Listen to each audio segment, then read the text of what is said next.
Jorge.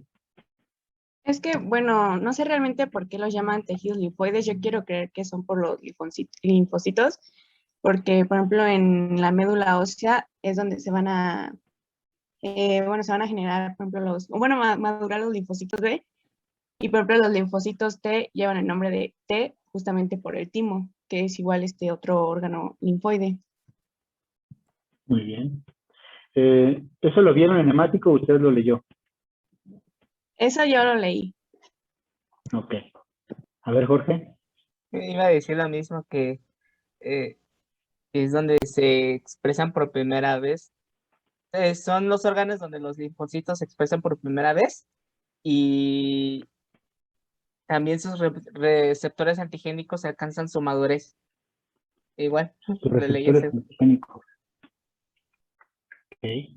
Vamos a ver que eso es cierto solamente para los linfocitos B, como nos comentaba su compañera, Mariana. Muy bien, pues más o menos, creo que no estamos tan perdidos. Okay. Se llaman tejidos linfoides primarios a los tejidos linfoides donde va a haber la generación de células del sistema inmunitario. Ajá. No es únicamente linfocitos, aunque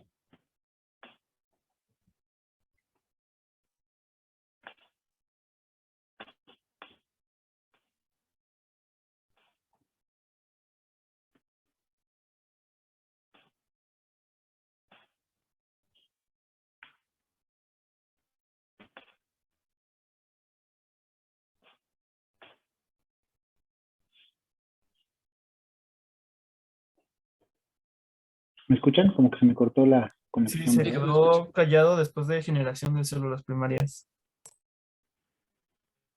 Ok, no, disculpa. Estoy en una oficina lejos de mi abuela y de mi modem. Entonces, el tejido linfoide primario se le conoce así porque es donde se generan las células del sistema inmunitario. Como bien nos dijo su compañera, en general vamos a considerar dos, que sería la médula ósea y el timo. También les voy a pedir de favor, ¿quién es el jefe de grupo? No hay jefe de grupo. Es Jimena, se va uniendo apenas está conectando su audio. Pero porque se le desconectó, porque llegó tarde. Necesitamos que lleguen temprano porque yo no puedo estar ahí dando aceptar. Entonces se la voy a dejar esa tarea al jefe de grupo, desafortunadamente. Y pues, por favor, hagan el esfuerzo de llegar a tiempo. Jimena, ¿dónde estás? ¿No estás? ¿A la 1? ¿A la 2? Aquí estoy, 13 minutos. profesor. Lo que pasa es que mi compu no prendía. Okay. Usted en este momento va a aceptar a sus compañeros que se vayan integrando, por favor. De acuerdo, entonces vamos a considerar dos principales tejidos linfoides primarios, que son los generadores. Entonces incluimos a la médula ósea y al timo. Como bien dijo su compañera, en la médula ósea se maduran por completo los linfocitos B. Pero ¿qué pasa con los T? De hecho, los linfocitos T y los linfocitos B provienen del mismo precursor. Ajá, vamos a verlo ahorita en un momento. Entonces, en la médula ósea se produce el precursor linfoide, que es, digamos, el abuelito de los dos linfocitos. De ahí se va a decidir el linaje B y T, y el B va a salir ya maduro. Y el T va a salir como precursor del linfocito T. ¿Y a dónde va a salir? Al timo. ¿Sí? Y en el timo va a llegar como precursor del linfocito T o timocito, también así se le conoce. Ajá.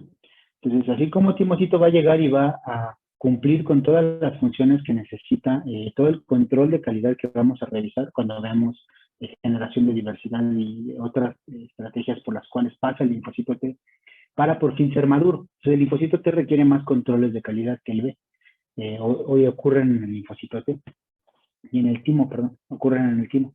Entonces, ya una vez que pasó por todo el proceso de maduración en el timo, el linfocito T maduro también sale a la circulación. Entonces, en la circulación sanguínea y en la circulación linfática, los linfocitos van hacia, ahora sí, el tejido linfoide secundario. ¿Por qué se le llama tejido linfoide secundario? Porque es el segundo donde residen los linfocitos en general.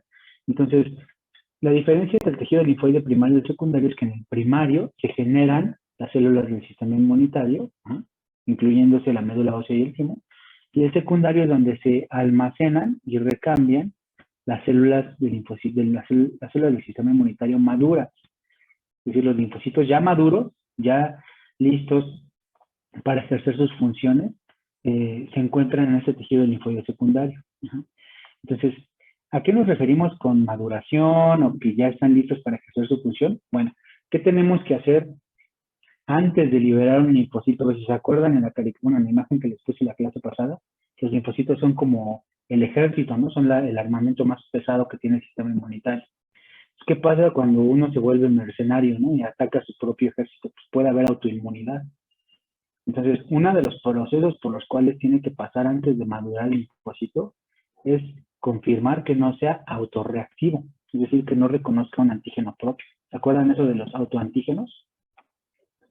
Entonces, hay que hacerles muchos estudios para que descartar que vayan a ser autorreactivos o que vayan a, por ejemplo, reconocer antígenos de la microbiota. A ver, Brenda, ¿tiene una duda, comentario? No, un comentario. De hecho, creo que hace una semana nos había comentado esto de tolerancia, ¿no? En el linfocito. Eso, bueno, me acordé. Sí, de hecho, los procesos de selección de la tolerancia ocurren en el tejido linfoide primario. Muy bien. No me voy a meter mucho ahorita porque cuando de tolerancia vamos a revisar los mecanismos genéticos por los cuales se generan todas estas células, ¿no? Entonces, vamos a ver que primero los linfocitos generan una alta diversidad y después se les examina a ver, linfocito, ¿tú qué reconoces? ¿No? Entonces, vamos a ir viéndolo poco a poco, no se preocupen. Pero sí, muy bien. Aquí es donde se genera o se evalúa la tolerancia. Se hace la selección de las clonas para que no sean autorreactivas y que puedan ser funcionales en su momento. Entonces, tejido linfoide secundario, tenemos 3 clasificaciones en general. La primera serían los ganglios o los nodos linfáticos. Los ganglios, a lo mejor ustedes lo recuerdan en hemático, son esos tejidos capsulados que están conectados por la circulación linfática. Entonces, si recuerdan ustedes, la circulación linfática y la circulación sanguínea tienen como diferencia que la sanguínea está bombeada por el corazón, mientras que la linfática está conectada a través de esos vasos linfáticos a los ganglios linfáticos y es básicamente como bombas generando autopresión. Así como pasa el líquido, se cierra la bomba, la válvula como tal. Lo ven creo que en otros módulos de anatomía. Pero básicamente los ganglios o los nodos linfáticos son tejidos capsulados donde se almacenan linfocitos maduros. Ahí están todos los ganglios que ustedes van a tocar en sus pacientes a la auscultación o cuando se inflaman, es porque hay un proceso inflamatorio adaptativo que vamos a revisar, ¿sale? Ese es uno, tejido linfoide secundario, capsulado, pues los ganglios, ¿no? Otro que es muy importante es el tejido linfoide secundario que está en el vaso con Z. Entonces, el vaso es un órgano que es un tejido linfoide secundario. ¿Y para qué les dicen? Les dicen 19º mandamiento en la carrera de medicina. ¿Para qué sirve el vaso?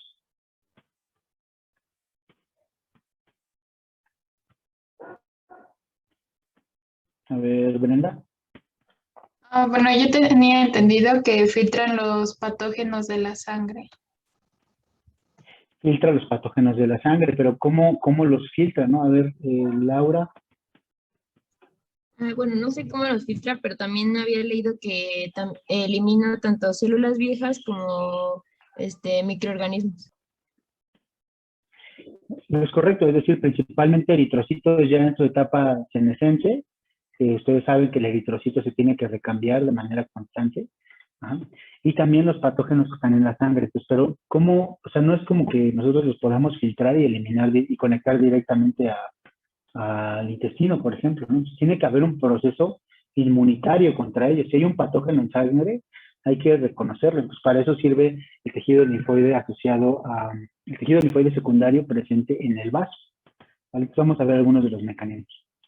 Y la tercera clasificación es el tejido linfoide secundario asociado a mucosas. Una característica importante aquí es que el tejido linfoide secundario asociado a mucosas no es propiamente capsulado. O sea, no está delimitado por un órgano capsulado. Este puede ser difuso, por ejemplo. Vamos a ver algunos ejemplos. ¿Vale? Entonces, el tejido linfoide primario, que son los generadores de las células del sistema inmunológico, por supuesto son los órganos donde los linfocitos expresan por primera vez los receptores antigénicos y alcanzan su madurez. ¿Qué significa esto? Vamos a ver que los linfocitos B y los linfocitos T tienen un receptor muy individual, que para que los alumnos de inmuno no sufran, le pusieron un nombre muy sencillo. El receptor que está en el linfocito T se llama receptor del linfocito T, o TCR, por T-cell receptor, ¿no? Y el receptor que está en las células B se llama BCR, por B-cell receptor, o receptor de célula B. ¿Sale? ¿Hasta aquí vamos bien? Entonces, todos los linfocitos B tienen su BCR, y todos los linfocitos T tienen su TCR. ¿De acuerdo? Les repito, ahorita estamos viendo en general, vamos a meternos hasta la genética de esto, pero ahorita vamos a entender los conceptos. Entonces, estos receptores, yo les dije que ustedes tienen la capacidad de reconocer, bueno, tal vez no les dije, pero se los digo ahorita. Ustedes, por ejemplo, este nuevo virus, el SARS-CoV-2, cuando ustedes nacieron, no existía, ¿sí? Bueno, que supiéramos, ¿no? No existían humanos. No había hecho el salto zoonótico. Entonces, ¿cómo es posible que ustedes, ahora que se vacunen o si desafortunadamente adquirieron el virus, puedan generar anticuerpos contra él si no existía? Pues yo les digo que en realidad, aunque no existiera, ustedes tenían ya algunos linfocitos B que reconocían el epítopo de los antígenos del virus. ¿Cómo es posible? De hecho, eso es una de los conundrums en la inmunología que a mí pues, me sigue sorprendiendo todavía después de tantos años que lo estudiamos. Nosotros tenemos lo que se le conoce como un repertorio. Ustedes tienen linfocitos T y linfocitos B que reconocen todos los antígenos que van a ver durante toda su vida, aunque todavía no existan. Y la única forma de alcanzar esa cantidad de repertorio es incrementando de manera exorbital la variabilidad del BCR y del TCR. Es decir, ustedes tienen linfocitos T que todos reconocen diferentes cosas. Tienen un linfocito T que reconoce al SARS-CoV-2. Tienen un linfocito T que reconoce influenza Stachyla 97.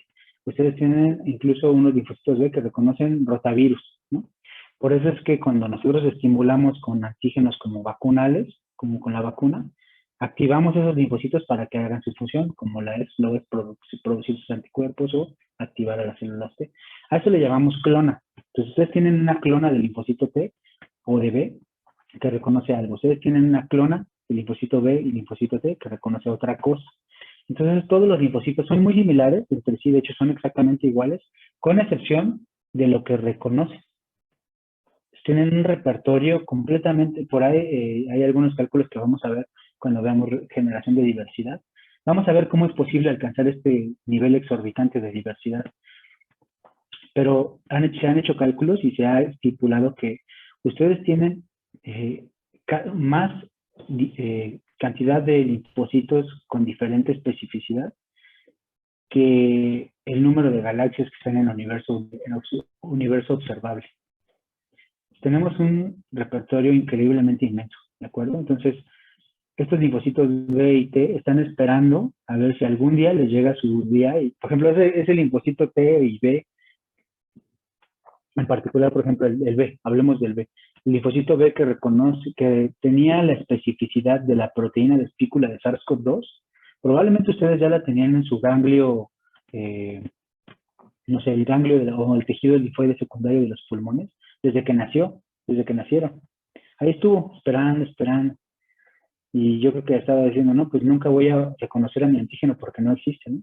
Hasta que en algún momento la combinación molecular le dio a la especificidad que él reconocía. Es increíble cómo en este momento solamente se tenía que activar la respuesta inmunológica y ese linfocito cumplió su función. Y tan es cierto esto que la producción de anticuerpos y la activación de linfocitos T ocurre incluso con patógenos nuevos, ¿no?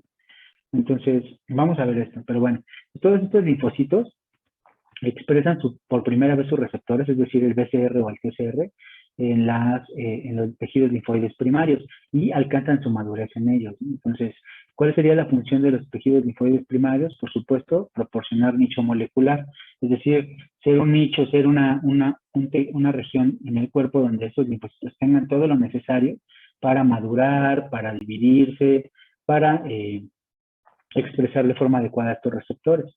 Hay que mantenerles dándoles señales de sobrevida.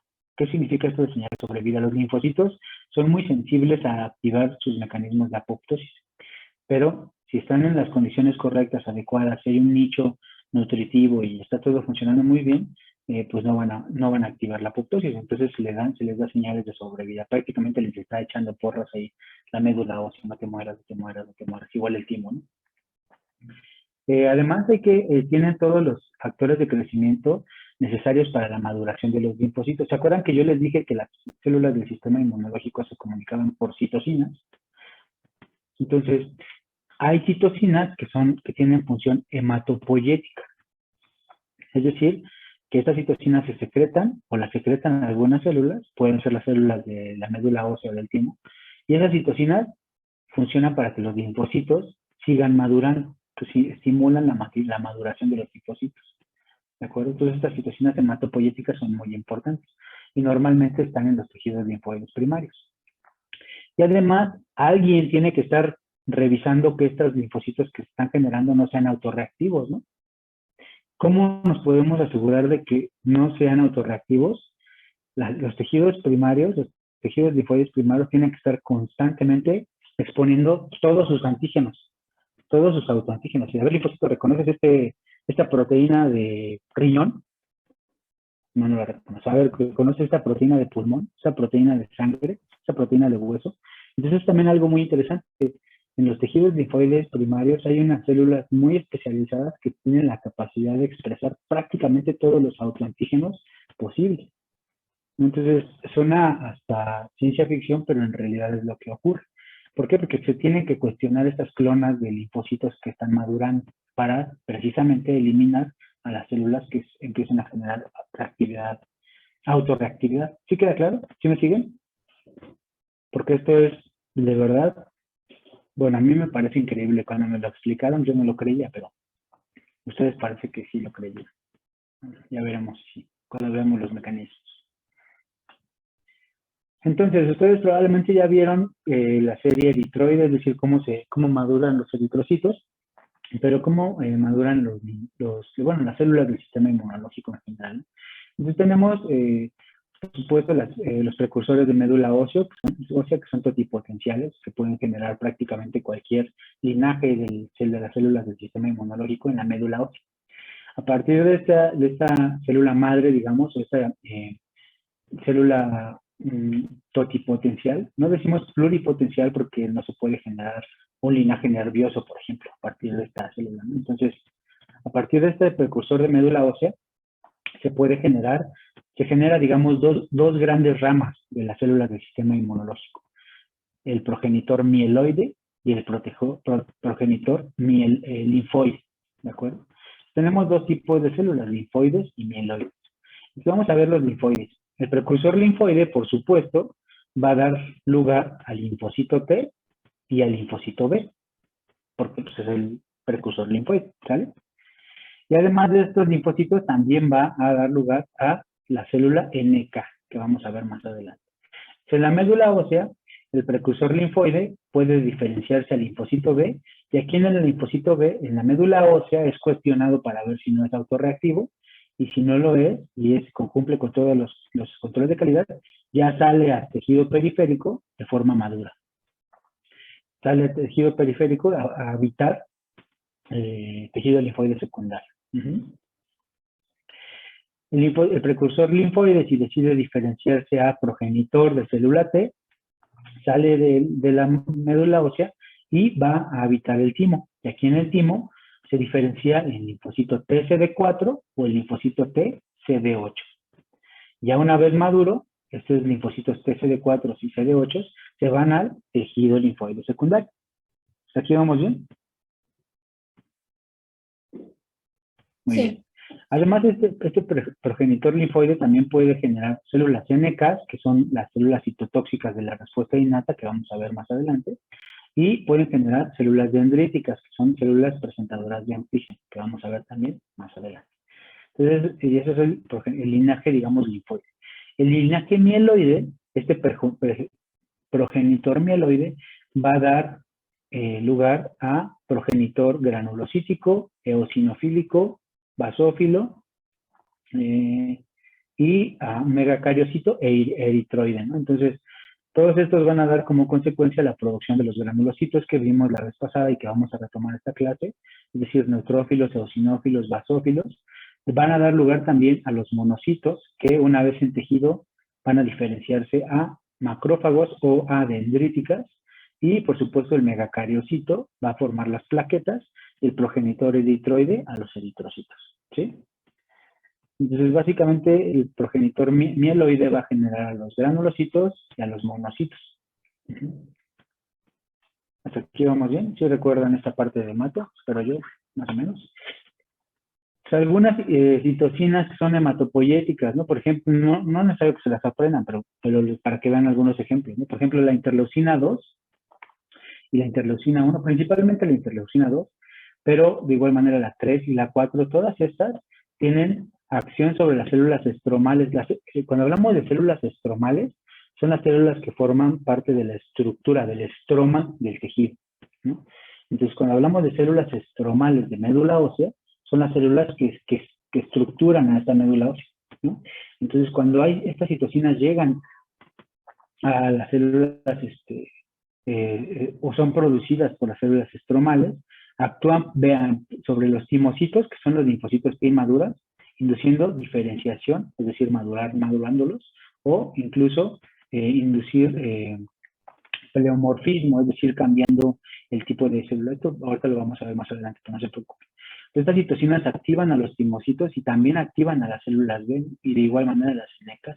Otros ejemplos, por ejemplo, ¿cuál estará bien? Estas interleucina 10 e interleucina 11. Ajá. Actúan induciendo, por ejemplo, señales de sobrevida. Entonces, interleucina 10, por ejemplo, es una señal de sobrevida en linfocitos B. No se preocupen por apuntar desenfrenadamente, no les vamos a preguntar la función de cada citocina, porque ni yo me la sé. Entonces, pero el chiste es que vayamos entendiendo un poquito más de los conceptos, ¿de acuerdo? Entonces, ¿cómo está estructurada esta médula ósea? Bueno, por supuesto, la médula ósea es el tejido que se encuentra dentro de los huesos. Y este tejido, además de, por supuesto, funcionar como estructural para el músculo y todo el organismo, dentro de este tejido se genera la hematopoiesis y la linfopoiesis, ¿de acuerdo? Este tejido sí está vascularizado, es decir, sí hay vasos sanguíneos que están alimentándolo y permitiendo la salida de células de la médula ósea. Y aquí tenemos las células precursoras o las células hematopoyéticas de médula ósea, las células precursoras de todas estas células que acabamos de revisar. Hay células endoteliales, por supuesto, que limitan el paso del tejido de la médula ósea a la circulación sanguínea. Ajá. Y aquí todas estas células están constantemente sensando estas citocinas y factores de crecimiento que van a determinar si se diferencian para linfocitos B, para T, si se producen más granulocitos. ¿Por qué les digo esto? Porque imaginemos un paciente que tiene una infección bacteriana, pues está gastando muchos neutrófilos, ¿no? Porque los neutrófilos están defendiéndonos de la infección bacteriana. Entonces, lo que tiene que ocurrir es que se tienen que secretar las citocinas necesarias para decirle a la médula ósea, ok, estamos defendiéndonos de una infección bacteriana, produce más neutrófilos para compensar estos que se van a morir. ¿Se queda claro?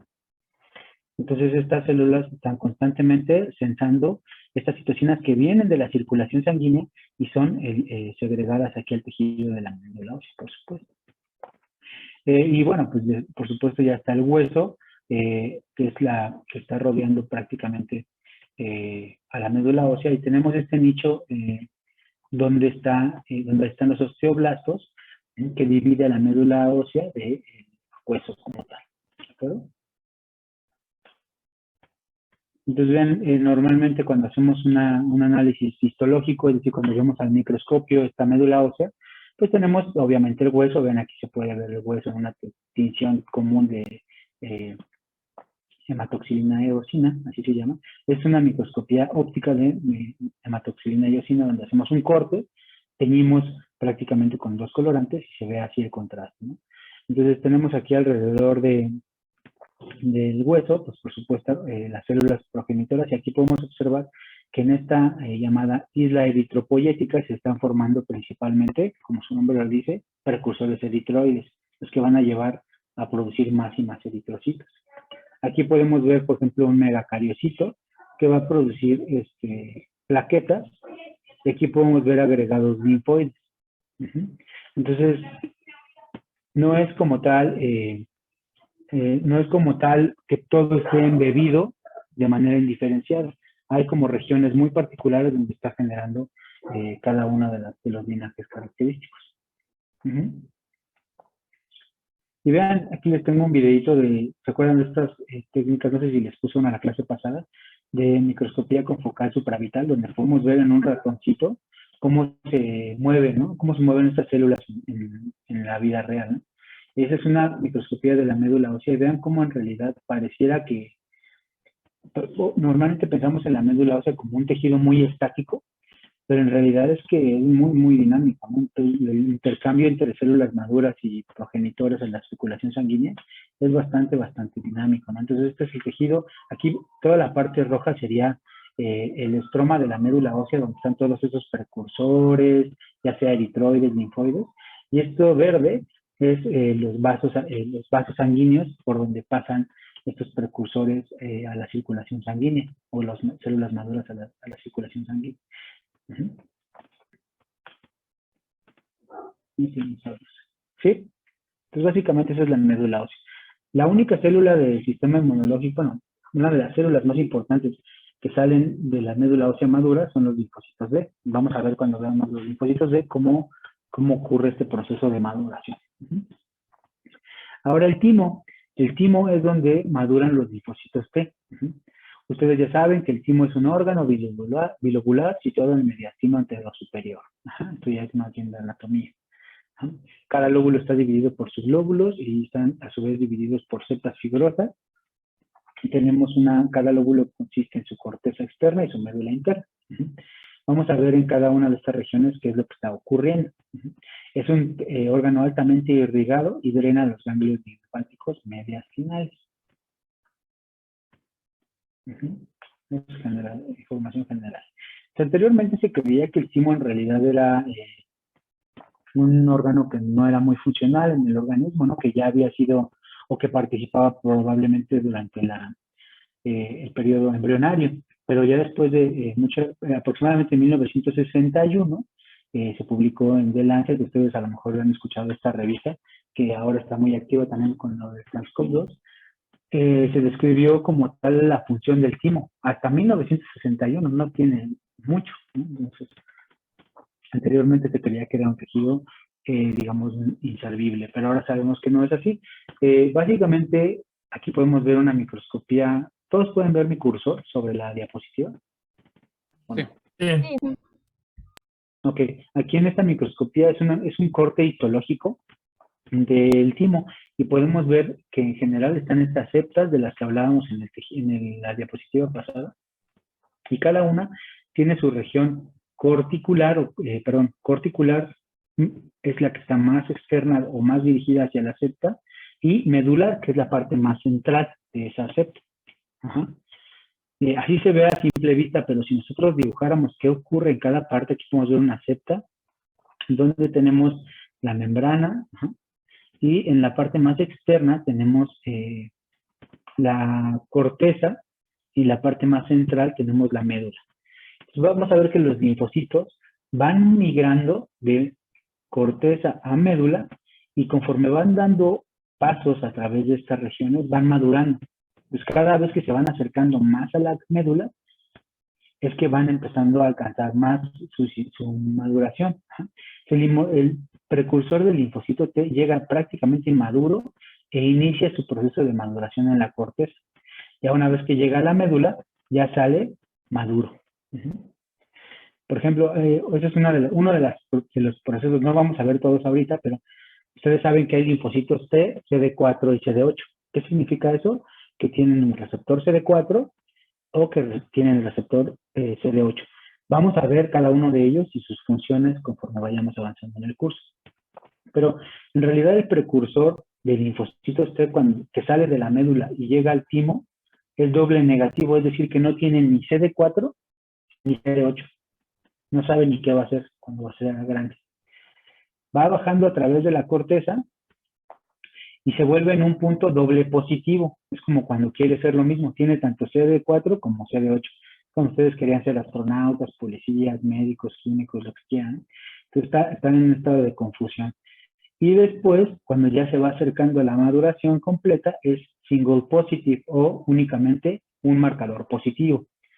Pues ya decide ser o CD4 o CD8. Por supuesto, en este proceso están ocurriendo múltiples reacciones de maduración. Estas células, que son las células estromales del timo, están cumpliendo su función de decir, a ver, tú reconoces antígenos propios, a ver, tú reconoces antígenos propios, etc. Vamos a ver todos estos procesos más adelante. ¿Sí queda claro?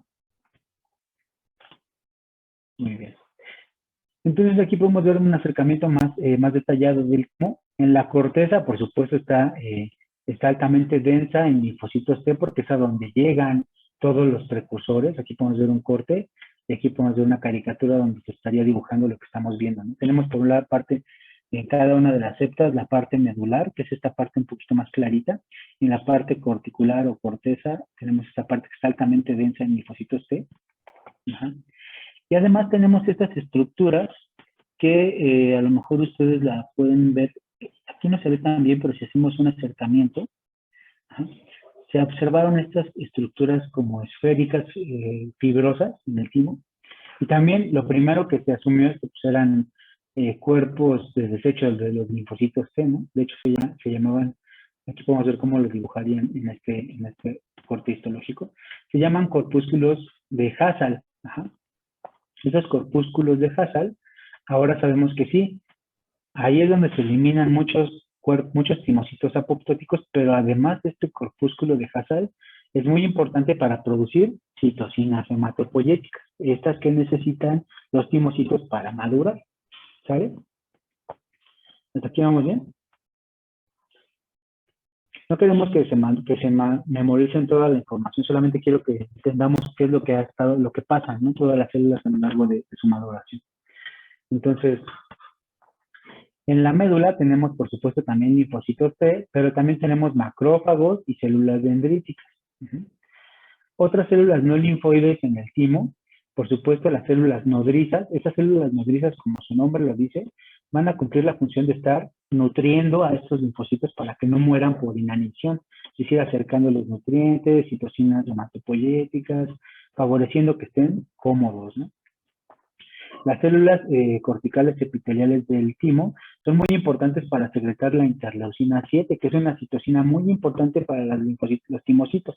Es una señal de sobrevida para los timocitos, ¿no? Y tenemos a las células medulares epiteliales químicas. Estas células medulares epiteliales químicas son las que principalmente cuestionan estos linfocitos para que no sean autorreactivos. Es decir, son importantísimos en la tolerancia. ¿Hasta aquí vamos bien? Entonces, así está estructurado el timo y hay un síndrome en el cual los pacientes, además de otras alteraciones, no presentan timo, que es el síndrome de DiGeorge, que ocurre por una lesión en el cromosoma 22, en el brazo largo, en la banda 11.2 en particular. De hecho, esta es una de los síndromes que vamos a ver en inmunodeficiencia. Es una inmunodeficiencia primaria porque estos pacientes nacen con esta lesión y además de algunas otras alteraciones, no tienen timo, entonces no tienen células T maduras en sus tejidos linfoides secundarios. Entonces no tienen linfocitos T funcionales.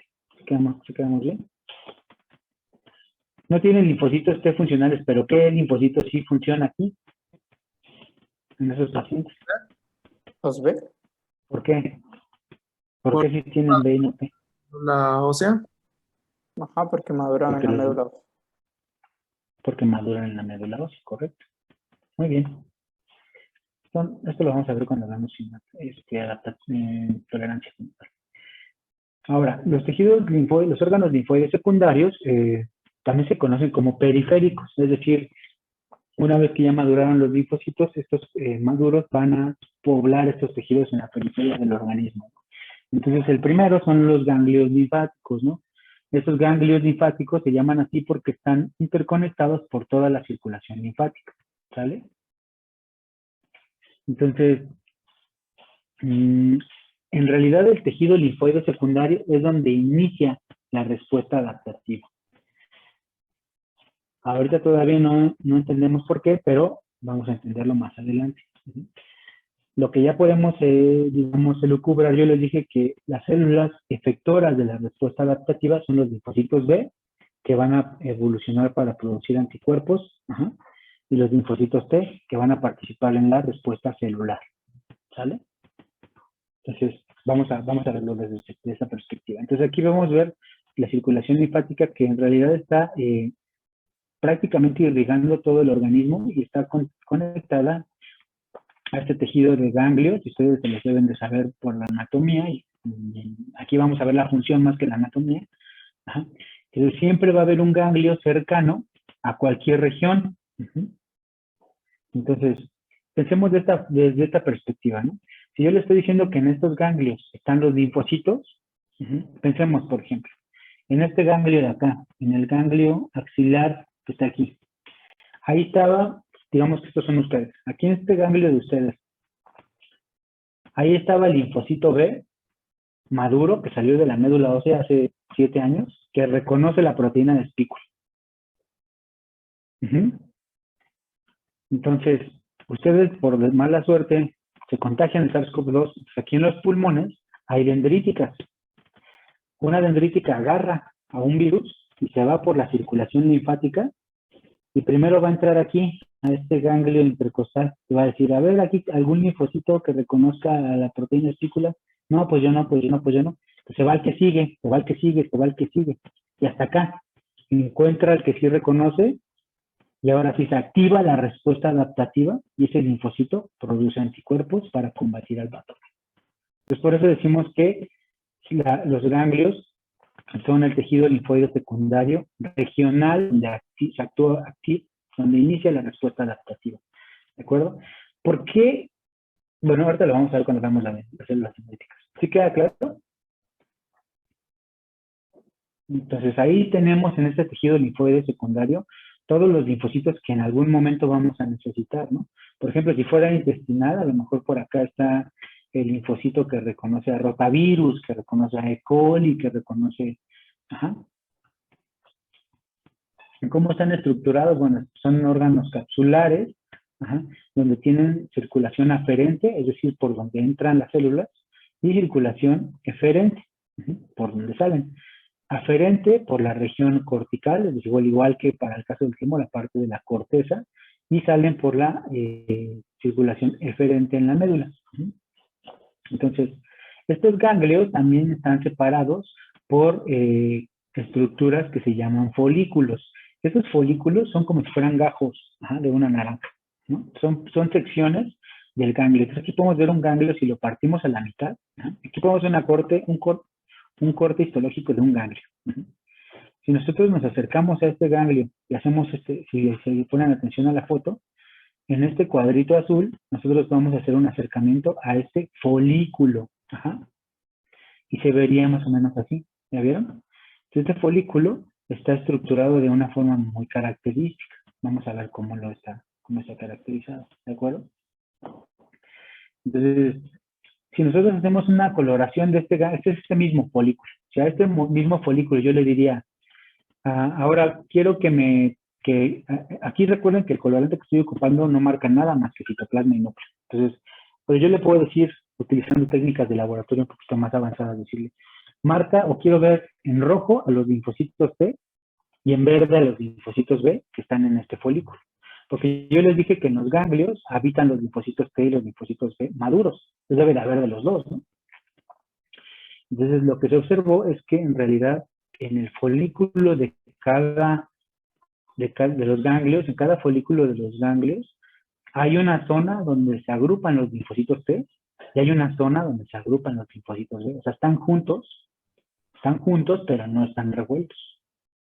Cada uno tiene su sección en los folículos, ¿de acuerdo? ¿Aquí vamos bien?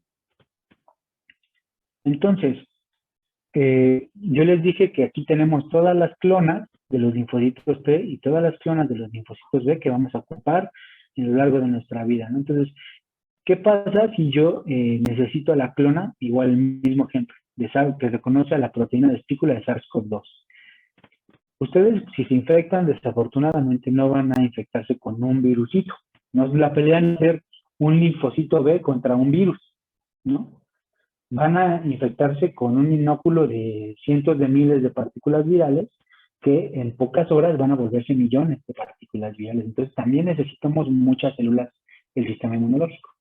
Entonces, para combatir este tipo o solucionar este problema de números, en cuanto se necesita una clona en particular, esta entra en actividad mitótica, es decir, empieza a hacer copias de sí mismo. Hay lo que se conoce como la expansión clonal. No se preocupen, esto lo vamos a ver de forma detallada cuando veamos linfocitos B. Pero aquí quiero llegar aquí. Si nosotros vemos, aquí podemos ver en esta manchita un poquito más clara aquí en el centro de este folículo. En este tejido, esta estructura se conoce como centro germinal.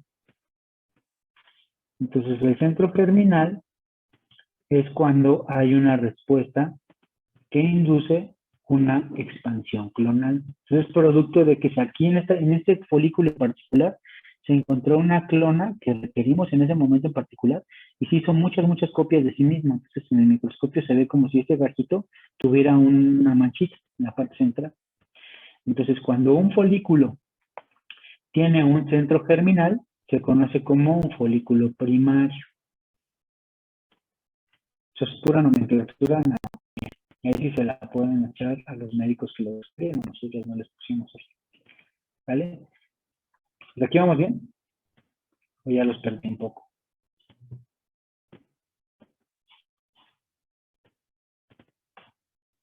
Ah, sí, está bien.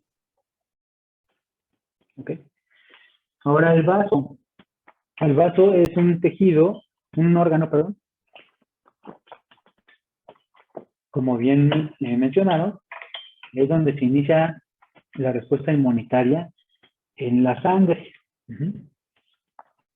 Entonces, si ustedes recordarán los ganglios, se induce la respuesta inmunitaria en cualquier región del cuerpo, ¿no? Básicamente es digamos, la forma más rápida de que un antígeno llegue e induzca una respuesta adaptativa.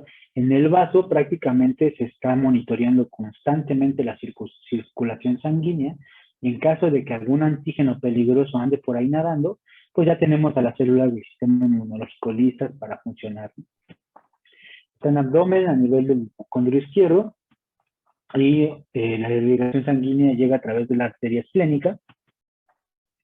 Y bueno, esto ya es parte de la anatomía que ustedes ya conocen y está distribuida de una forma muy similar a lo que hemos estado viendo. Ustedes empiezan a ver el patrón de distribución es muy similar en todos estos tejidos linfoides, ¿no? Vean, aquí tenemos una micrografía del vaso, aquí es un poquito grande, si ponemos atención en este cuadrito azul, nos acercamos, tenemos lo que se denomina pulpa blanca y pulpa roja. Como se podrán imaginar, la pulpa roja es donde prácticamente están eliminados los eritrocitos, la pulpa blanca es donde están concentrados los linfocitos, ¿de acuerdo?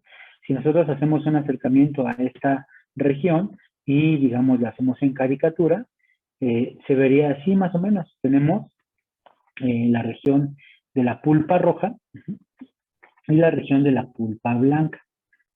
Tenemos la región folicular y marginal, la vena esplénica y la arteria esplénica, Y si nosotros nos dibujamos como tal el área, la pulpa blanca, estaría organizada así, miren, centro germinal, zona T, ajá, y está la arteriola central. Entonces, siempre estamos divididos como en la parte más central del tejido linfoide y la parte más externa del tejido linfoide. Y siempre los linfocitos T están delimitados en una región muy particular, ¿de acuerdo? Entonces, el tejido linfoide o los linfocitos, tanto T como B, se mantienen en las estructuras conocidas como la pulpa blanca, y en la pulpa roja estamos eliminando prácticamente a los eritrocitos deficientes, ¿no? Entonces aquí tenemos en la pulpa blanca, son las regiones, por supuesto, repletas de linfocitos.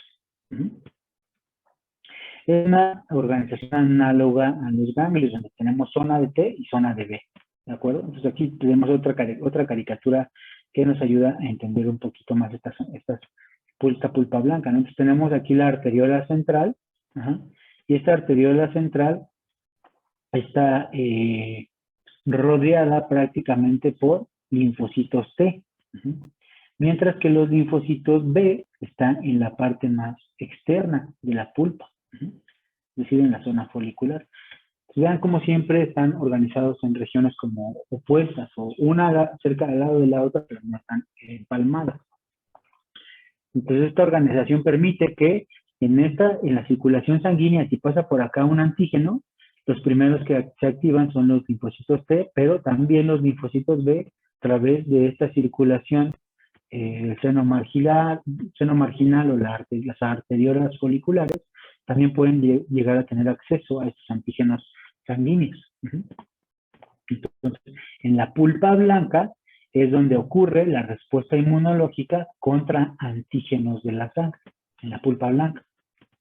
¿Hasta aquí vamos bien?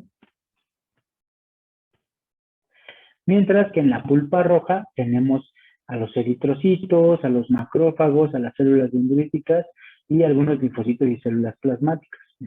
En este caso, la función más importante, o la célula más importante son los macrófagos, porque los macrófagos de la pulpa roja son los que en realidad están fagocitando y limpiando la sangre, tanto de microorganismos como de eritrocitos dañados o senescentes. Aquí los macrófagos son los que están constantemente fagocitando estas células. También pueden ser fagocitadas los microorganismos opsonizados, que vamos a ver más adelante. Incluso, por ejemplo, patógenos como neumococos y meningococos se eliminan por este proceso de filtrado por los macrófagos esplénicos o los macrófagos del vaso como tal. ¿Sí queda claro? Entonces vean que son dos funciones muy importantes, ¿no? Por un lado, la pulpa blanca es como si fuera nuestro ganglio del vaso, ¿no? Nuestro tejido linfoide secundario que está siempre vigilando que no haya un antígeno en la sangre. Mientras que la pulpa roja es la que mantiene saludable la población de eritrocitos y de igual manera se pueden eliminar patógenos, aunque por otros mecanismos como la opsonización, que vamos a ver cuando veamos anticuerpos. Por último, vamos a ver el tejido linfoide secundario asociado a mucosas. Como yo les dije, los patógenos, no sé si les dije, pero si no se los digo ahora, todos los patógenos, los antígenos exógenos, las moléculas que pueden tener una potencial de ser reconocidas por el sistema inmunológico, entran por las mucosas, ¿de acuerdo? Entonces, en las mucosas debe de haber un mecanismo bastante eficiente de vigilancia antigénica, ¿no? Entonces, ese es el tejido linfoide asociado a mucosas. Entonces, son agrupaciones linfoides, en este caso no están encapsuladas, a diferencia de los ganglios linfáticos. Son linfocitos que están en el tejido, aunque no están encapsulados como tal, y están, por ejemplo, en la área, en algunas mucosas, en las áreas cercanas al lumen de la mucosa, como puede ser la lámina propia, las áreas submucosas, tanto del tracto gastrointestinal, de las vías respiratorias o del tracto genitourinario. Entonces, ahí tenemos estas células que están constantemente vigilando la presencia de patógenos, ¿no? En conjunto se conoce como MALT, por sus siglas en inglés, de Mucosal Associated Lymphoid Tissue, MALT, MALT. Tejido linfoide secundario asociado a mucosa. Aquí no está la palabra secundario, ustedes ya saben que es secundario. ¿Sí? Y a partir de este se derivan otros nombres. Por ejemplo, el del tracto gastrointestinal se llama GALT, por sus siglas en inglés, Gut Associated Lymphoid Tissue. El de la nasofaringe, NALT. El de los bronquios, BALT. El de la piel, SALT. Entonces, vamos a ver algunos ejemplos de cada uno de estos. No son los únicos, por supuesto. Entonces, estos tejidos están ahí, están organizados con la funcionalidad de proteger y responder de manera más eficiente a patógenos a nivel local. Es decir, imaginen si pasa, en el mismo ejemplo que vimos de SARS-CoV-2, en realidad ustedes no tendrían que esperar a que la célula dendrítica vaya hasta el ganglio para buscar ayuda. En realidad ya tiene algunas células del sistema tejido linfoide secundario asociado al pulmón que pueden responder más rápido. Entonces es una forma también de agilizar la respuesta inmunológica. ¿De acuerdo? Entonces, la principal forma en la que nos defienden contra patógenos, estamos hablando de aproximadamente del 80%, es la producción de anticuerpos, de inmunoglobulinas, en particular del isotipo IgA. Vamos a ver que, en detalle vamos a ver cuando veamos anticuerpos, que hay diferentes tipos de anticuerpos. ¿De acuerdo? A lo mejor ustedes han escuchado esto de IgM, IgG, ahora que es muy sonado con las pruebas de anticuerpos. Entonces, en las mucosas prácticamente tenemos el anticuerpo que se conoce como IgA. También, no se asusten, lo vamos a ver. Ya sé que ahorita es muchos términos que están escuchando por primera vez, pero vamos a irlos reforzando poco a poco, ¿de acuerdo? ¿Hasta aquí vamos bien? Sí. Sí. Muy bien. Entonces, por ejemplo, en el tracto gastrointestinal tenemos el GALT, por el Gut Associated Lymphoid Tissue, y aquí tenemos unas estructuras muy interesantes, son las placas de Peyer. A lo mejor también las han escuchado. Estas placas de Peyer están en el intestino delgado, y además también tenemos las amígdalas faríngeas. Estos dos son tejido linfoide secundario asociado al tracto gastrointestinal. Vamos a ver algunos ejemplos. Entonces aquí podemos ver una caricatura donde se ejemplifica el tejido linfoide GALT. Ajá. El GALT puede estar aquí en la lámina propia como simplemente linfocitos en tejido difuso. Pueden estar linfocitos en la lámina propia, linfocitos embebidos en el epitelio, y por lo mismo se conocen como linfocitos intraepiteliales, linfocitos cerca de la región de la cripta, de la microvellosidad, en la lámina propia, como bien lo mencionamos, y pues obviamente estos linfocitos están íntimamente conectados con la circulación linfática. Además del tejido difuso, tenemos esta estructura que se llama la placa de Peyer. La placa de Peyer es una estructura que casi se parece a un ganglio, pero no es un ganglio. ¿De acuerdo? Este es el tejido linfoide secundario. Esta es una estructura especializada, organizada, el tejido linfoide secundario asociado al tracto gastrointestinal o al GALT. Vean, aquí podemos ver un corte histológico de cómo se vería un folículo linfoide en la mucosa. Aquí una placa de Peyer aquí. Vean. Entonces aquí podemos ver un corte histológico de un intestino delgado, ¿sale? Aquí por acá vemos las microvellosidades que ustedes ya conocen, las vellosidades intestinales que participan en la absorción de nutrientes. Y aquí podemos ver esta estructura, que es la placa de Peyer. La placa de Peyer, en la parte más apical, tiene esta estructura que se conoce como domo. Sería la parte más superficial. Si pensamos en el intestino, entonces tenemos las microvellosidades y hay algunas precipitaciones donde están las placas de Peyer, y la parte más superior sería el domo, ¿de acuerdo? Si nosotros nos acercamos al domo, es decir, hacemos este corte en el cuadrito azul y nos acercamos, sería así. Entonces en este domo tenemos células que permiten, estas células se llaman las células M. Ajá. Vean cómo se ve como si estuviera la superficie aplastadita, ¿no? Estas células M, ¿qué, no?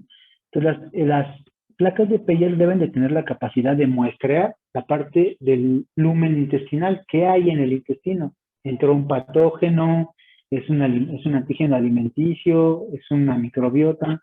Tiene que haber una forma de muestrear. ¿Estamos de acuerdo? Esa forma de muestrar es la célula M. Aquí podemos ver una caricatura de cómo funciona. Esta célula M está aquí, es una célula que es prácticamente semipermeable, donde nos permite el muestreo constante de antígenos del lumen intestinal. Los antígenos atraviesan las células M de manera constante para que las células dendríticas determinen si son antígenos de patógenos o son antígenos a los cuales hay que tolerar. La placa de Peyer está constantemente así. O sea, ok, se comió un taco de suadero, esto no es un patógeno, no voy a responder contra él, ¿no? Ah, ok, no, esto es una salmonela. Tenemos que activar la respuesta inmunológica. Aquí en la placa de Peyer puede inducir esos procesos de activación o tolerancia. Y vamos a verlos, ya cuando acabe el curso ustedes me van a poder explicar cómo ocurre esos procesos, ¿de acuerdo? ¿Sí queda claro? Entonces, la célula M de la placa de Peyer es la estructura que permite el muestreo de antígenos del lumen intestinal. Entonces, no es un tejido capsulado, pero pues casi pareciera como si estuviera capsulado, ¿no? Otra caricatura igual. Aquí vemos otra caricatura. Esta es la caricatura del ABA, me parece. En la placa de Peyer, aquí tenemos las estructuras. La célula M es esta depresión en la cosa intestinal que permite. Por ahí hay un micrófono prendido, ¿sabes? Jesús. Tengo el micrófono prendido, chico. Ok. ¿Alguna duda? ¿Voy muy rápido o algo? No. Muy bien. Camina rápido. Entonces, por lo mismo de que esta célula M muestrea los antígenos, también es un como punto débil del epitelio, ¿no? Como es una célula que en realidad está debilitando un poco esa estructura que forman los enterocitos, que es altamente impermeable.